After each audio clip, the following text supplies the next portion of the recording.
개혁특별위원회가 상반기 부동산 보유세 개편안을 확정했습니다.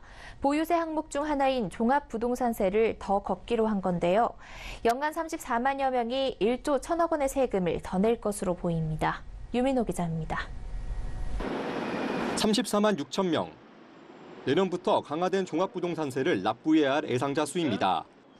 대통령 직속 재정개혁특별위원회는 오늘 전체 회의를 열고 상반기 재정개혁 공고안을 확정했습니다.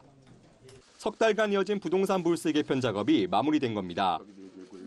이번 권고안은 재정의 투명성과 책임성을 강화하여 재정 지출의 효율성을 높이고 공평과세와 조세제도의 합리화로 조세 정의를 실현하는 데 역점을 두었습니다. 권고안의 뼈대는 부동산 보유세 중 종부세를 더 걷는 겁니다. 종부세는 공정시장가액 비율과 세율을 적용해 계산하는데 특이는 두 가지를 함께 올리기로 했습니다.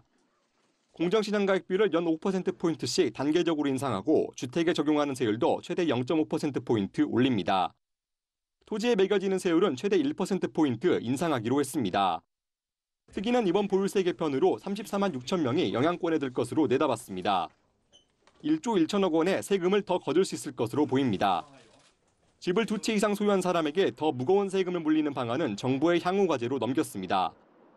부동산 시장에선 종부세 인상으로 강남 집값을 잡을 수 있을지는 미지수란 평가도 나옵니다. 금리 인상에 따른 효과, 그리고 최근 3년간 급등한 것에 대한 부담감 등으로 인해서 집값 하락은 예상이 되고 있습니다. 그렇지만 이제 보유세 인상으로 인해서 하락했다라고 말하기에는 좀 힘들지 않을까 싶습니다. 특히는 하반기에도 양도소득세 등 각종 세제를 손질해 갈 계획입니다. 최근 논란이 된 공시가격의 낮은 실거래가 반영률을 높이는 작업도 이뤄질 것으로 보입니다.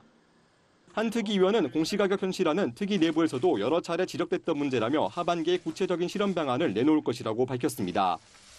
정부는 특위가 제출한 공고안을 다음 달 발표할 세제 개편안에 반영할 방침입니다. 서울경제TV 유민호입니다.